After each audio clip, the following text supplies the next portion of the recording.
আজকে আমরা 25 কেজি চাউল, 5 কেজি গরুর মাংস দিয়ে 300 জন মানুষের জন্য খিচুড়ি রান্নার আয়োজন করব। তার জন্য যা যা লাগবে সবকিছু আমরা বাজার থেকে কিনে নিয়ে এসেছি। এরপর আমি সবকিছু ভালোভাবে ধুয়ে কেটে নিয়েছি। পেঁয়াজ, রসুন, আদা, জিরা যা যা লাগে সবকিছু আমি বাটাবাটির জন্য ভালোভাবে ব্লেন্ড করে নিয়েছি। আর খিচুড়িটা সুস্বাদু করার জন্য আমরা খিচুড়িতে দিয়ে দিয়েছি 4 রকমের ডাল: খেসারি ডাল, মসুরের ডাল, মুগের ডাল, বুটের ডাল। খিচুড়িতে ডাল ব্যবহার করলে খিচুড়িটা খেতে খুবই সুস্বাদু হয় এবং খুব মজাদার হয়। এখন আমরা আমাদের খিচুড়ি রান্না শুরু করে দেব। প্রথমে আমরা সসপ্যানটা চুলার উপরে বসিয়ে দেব। যতক্ষণ পর্যন্ত সসপ্যানটা গরম না হচ্ছে ততক্ষণ পর্যন্ত আমরা আগুন দিয়ে ভালোভাবে জাল দেব। আর এদিক দিয়ে বস্তা থেকে চাউলগুলো ভালোভাবে মেপে বের করে নেওয়া হচ্ছে, যাতে করে পানির মাপটা ভালোভাবে দেওয়া যায়। কারণ পানির মাপ ভালোভাবে না দিতে পারলে খিচুড়িটা খেতে একদম ঝরঝরা হবে না। যে মগটা দিয়ে আমরা চাউল মেপে নিচ্ছি, আমরা এই মগটা দিয়ে পানির মাপটা দেব। সসপ্যানটা গরম হয়েছে কিনা তা আমরা উপরে হাত দিয়ে দেখে নিয়েছি। সসপ্যানটা গরম হয়ে গেছে। আর এর ভিতরে আমরা এখন দিয়ে দিব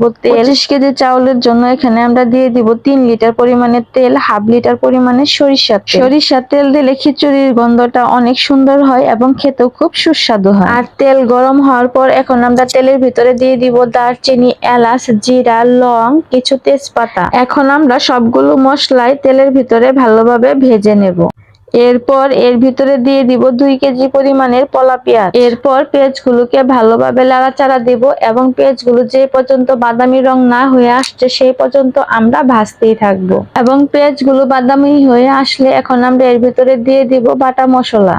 1 কেজি পরিমাণে পেঁয়াজ বাটা, আধা কেজি পরিমাণের রসুন বাটা, 200 গ্রাম পরিমাণের আদা বাটা, 100 গ্রাম পরিমাণের জিরা বাটা, 100 গ্রামের কম মিষ্টি সস বাটা। সবগুলো আমরা একে একে দিয়ে দিব। সবগুলো মশলা দিয়ে আমরা মশলাগুলোকে ভালোভাবে নাড়াচাড়া দিয়ে নেব। মশলাটাকে ভালোভাবে ভেজে নেব যাতে করে মশলার কাঁচা গন্ধটা না থাকে। এরপর দিয়ে দিব আধা কেজির একটু বেশি লবণ। আপনারা আপনাদের স্বাদ মতো দেখে লবণটা দিয়ে দিবেন। এরপর আমরা মশলাটাকে আবার ভালোভাবে নাড়াচাড়া দিয়ে নেব যাতে করে লবণটা ভালোভাবে মিশে যায়। এখন আমরা এর ভিতর দিয়ে দিব 200 গ্রাম পরিমাণের মরিচের গুঁড়া, 100 গ্রাম পরিমাণের হলুদের গুঁড়া। আর এর মধ্যে দিয়ে দিব 2 প্যাকেট মাংসের মশলা। এরপর আমরা মশলাগুলো আবার ভালোভাবে নাড়াচাড়া দিয়ে নিব যাতে করে সবগুলো মশলাই একসাথে মিশে যায়। এরপর আমরা কিছুক্ষণের জন্য ঢেকে দেব। এরপর দিয়ে দিব গরুর মাংস। গরুর মাংসগুলো দিয়ে ভালোভাবে আবার নাড়াচাড়া দিয়ে নিব যাতে করে মাংসের সাথে মশলাগুলো ভালোভাবে মিশে। এরপর আমরা অল্প কিছু পানি দিয়ে কিছুক্ষণের জন্য ঢেকে দেব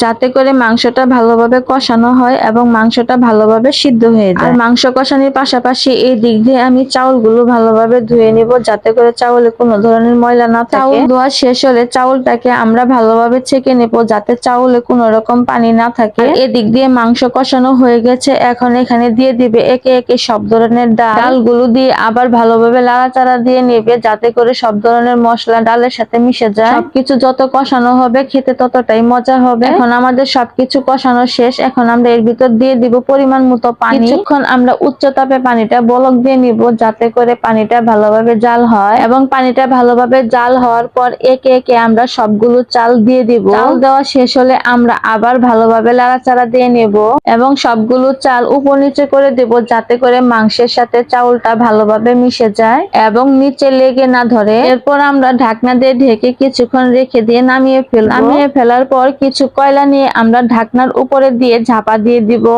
এরপর আমরা কিছুক্ষণ অপেক্ষা করব আমাদের খিচুড়ির ফাইনাল লুকটা দেখার জন্য। এই হচ্ছে আমাদের খিচুড়ির ফাইনাল লুক। দেখতে যতটা সুন্দর হয়েছে খেতেও কিন্তু ভারী মজা। চাইলে আপনারাও বাসায় এইভাবে রান্না করে খেতে পারেন। এখন আমরা সসপ্যান থেকে নামিয়ে 300 জন মানুষকে দেওয়ার জন্য সবগুলো প্যাকেট করে নিচ্ছি। আজকের ব্লগটি এই পর্যন্তই। সবাই ভালো থাকবেন, সুস্থ থাকবেন, আমাদের জন্য দোয়া রাখবেন। আসসালামু আলাইকুম, আল্লাহ হাফেজ।